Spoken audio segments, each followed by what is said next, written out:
Bonjour à toutes et à tous, bienvenue dans Parlez-vous cinéma, l'émission du Festival international du film d'Amiens. Aujourd'hui, nous recevons Eva Luce-Barognan, la réalisatrice de La mort du poisson, sortie cette année et Oui. présentée en compétition dans la catégorie court-métrage au FIFAM. Eva, bonjour. Bonjour. Ton court-métrage La mort du poisson se déroule en pleine nature, au cœur d'une forêt, près d'un étang. Une jeune fille veut éviter que sa mère ne retombe en dépression suite à la mort d'un poisson qui a été pêché par un héron. La jeune fille se met à danser et tout le film prend un peu l'allure d'un ballet. Pourquoi tu voulais travailler sur ce sujet difficile, assez difficile à mettre en scène de la dépression? Eh bien, c'est un sujet qui me touche, particulièrement, indirectement et plutôt dans la posture, d'aidante. Du coup, j'avais tout un tas de questionnements, notamment sur, comment aider de la bonne façon et comment, vivre à côté d'une souffrance qui n'est pas la sienne, finalement. Et donc, je pense que le film retrace un peu, mon cheminement de pensée. Et à la fois, ça a été un vrai besoin d'expression, en fait, de communiquer autour de ce sujet et puis une tentative de reprendre un peu de maîtrise sur mes émotions en créant quelque chose de beau à partir de la souffrance que je pouvais ressentir, à ce moment-là. Il y a la place de la danse qui est centrale dans ce film. Tu es très inspirée par la chorégraphe allemande Pina Bausch du Tanztheater de Wuppertal en Mmh. Allemagne. Pourquoi est-ce que tu as choisi de raconter la dépression par la danse? Mais justement, la danse, ça m'a permis de prendre un peu de recul par rapport à la matière, personnelle. Ça a permis oui, de prendre une forme de distance pour justement passer de mon histoire à un objet, artistique.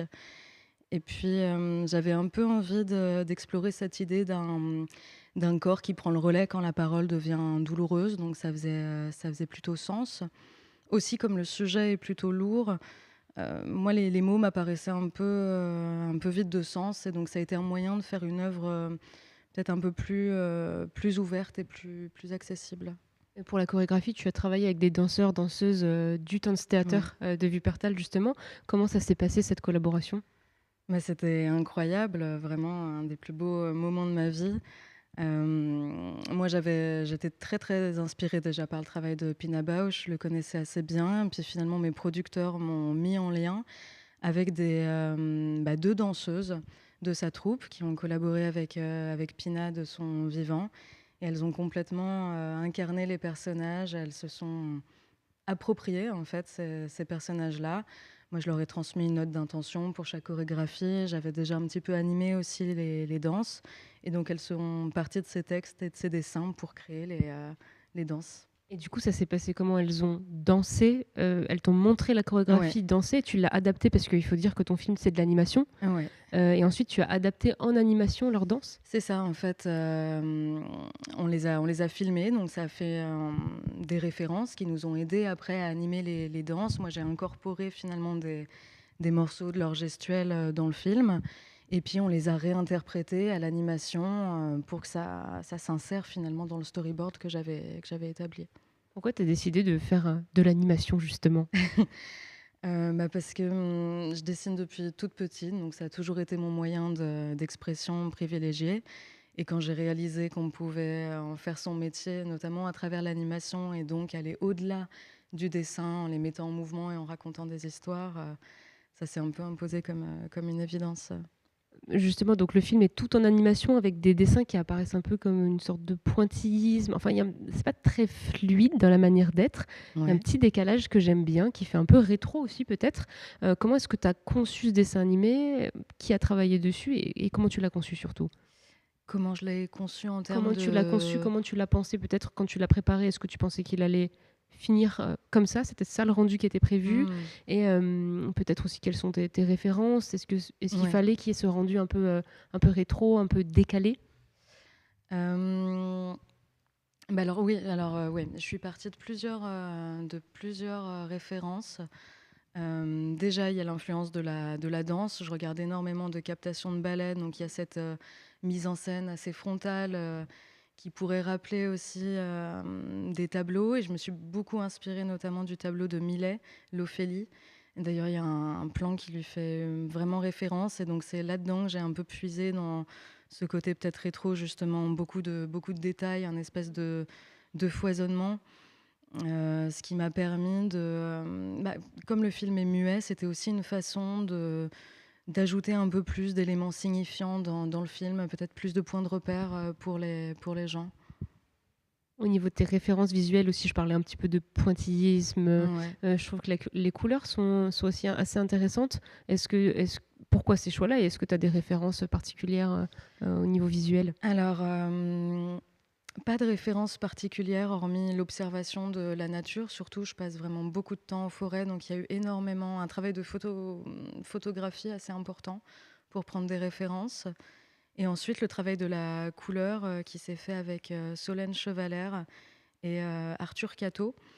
On les a vraiment travaillés pour apporter voilà, plus de sens justement et structurer le film en plusieurs séquences pour essayer de donner un peu quelques pistes sur l'état d'esprit des personnages et aussi montrer une sorte de chronologie dans le film. Finalement, on part de quelque chose d'assez réaliste, on passe dans des séquences un peu plus brumeuses quand on est finalement dans une certaine forme de doute, et puis il y a une éclaircie à la fin quand la fille finit par trouver sa place. Tu disais que tu partais de tes dessins, mais vous avez travaillé en équipe sur ce film ou comment ça s'est passé? Oui, en fait, j'ai fait un certain nombre de dessins de référence, donc vraiment les images clés du film. Et ensuite, je les ai transmises bien à Solène Chevalère qui a fait ce travail de couleur, puis à Arthur Cato qui s'est servi de mes références en décor pour après créer tous les autres décors du film. Pour qu'on voit tout ça, je vous propose qu'on regarde la bande-annonce de La mort du poisson.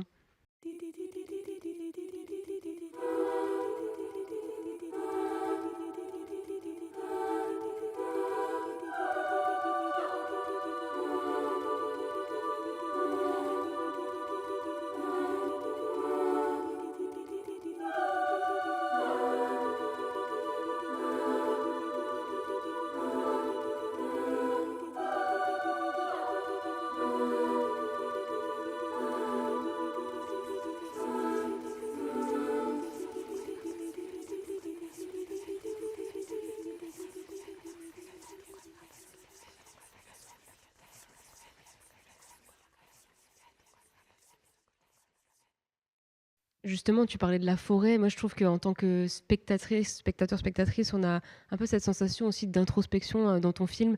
Je pense que c'est justement lié à la nature, la forêt, la danse aussi.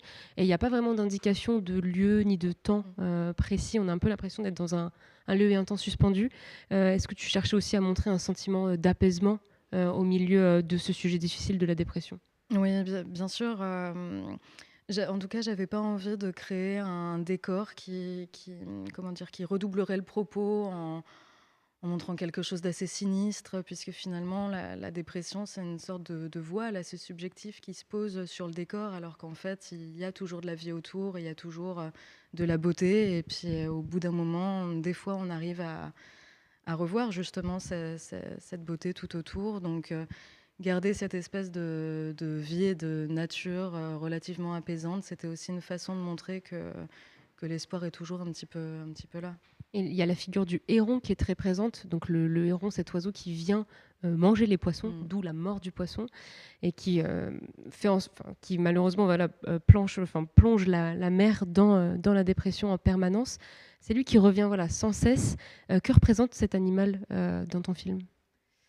Bah alors c'est sûr que c'est un personnage assez symbolique et finalement, d'une certaine façon, un marqueur de la réalité puisque la mer, finalement, il y a cette mort du poisson, donc c'est un peu l'anodin qui vient faire ressurgir le traumatisme, et le héron vient rappeler qu'en fait, il y a une espèce de cycle naturel contre lequel on ne peut rien. Et la fille essaye à tout prix d'aller à l'encontre de ça pour éviter que la mère, justement, ne replonge et ait ces visions de la mort. Mais en fait, elles sont là et elles n'ont pas de prise là-dessus. Donc le héron va un peu agir comme un signal d'envol pour les deux personnages, mais surtout pour la fille qui va comprendre qu'elle doit un petit peu rester à sa place et trouver la sienne aussi, et trouver la bonne distance vis-à-vis de sa mère. Le sujet de la santé mentale, il a longtemps été tabou. On en parle de plus en plus en ce moment, dans les médias, dans la culture, dans le monde du travail. Est-ce que toi, tu vois ton film et peut-être est-ce que tu vois le cinéma comme une œuvre militante pour sortir la dépression du tabou? En tout cas, c'est pas nécessairement quelque chose, que j'ai conscientisé en créant le film, puisque c'était vraiment, plus un besoin d'expression. Mais par contre, c'est quelque chose, auquel j'ai vraiment pensé à la fin, quand le film est sorti et quand des gens sont venus me parler assez spontanément de leur famille, de leur mère ou de leurs propres, émotions. Là, j'ai réalisé, en fait, que c'était quelque chose dont on commence à parler davantage, mais finalement dont on ne parle pas forcément entre nous. Et j'ai pris conscience que ça arrivait à beaucoup plus de gens que ce que je pensais. Et donc, j'imagine que c'est quelque chose auquel je ferai plus attention les prochaines fois, en tout cas. Ouais. Je crois que tu as déjà fait d'autres films en animation, il me semble. Alors, j'ai fait un très court métrage à travers En sortant de l'école, qui s'appelle Première page maintenant. C'était un très très court métrage d'après un poème de Jean Tardieu. Est-ce que tu vois le cinéma comme quelque chose de un peu cathartique de ce que tu nous disais par rapport à la mort du poisson? Oui, complètement.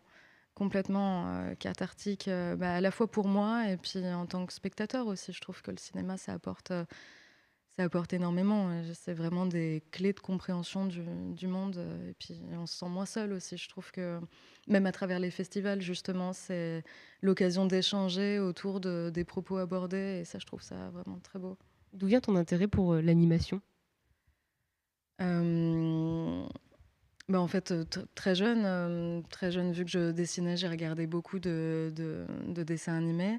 Et puis des fois, à la fin des Disney, il y avait des documentaires sur les animateurs. Et donc là, je me suis dit, oh mais mon Dieu, on peut en faire son métier, on peut.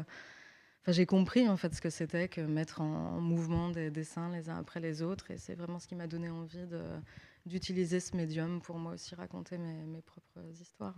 Et c'est quoi tes prochains projets à venir, si tu en as, en animation ou pas? Alors, j'ai rien de très défini pour le moment, mais je pense que j'ai très envie de tourner autour des mêmes thématiques, peut-être sur un format plus long et puis en abordant les choses de façon un peu plus lisible, un peu moins métaphorique, peut-être en assumant un peu plus mon propos aussi finalement. Après, voilà, moi je crée souvent sur un temps assez long.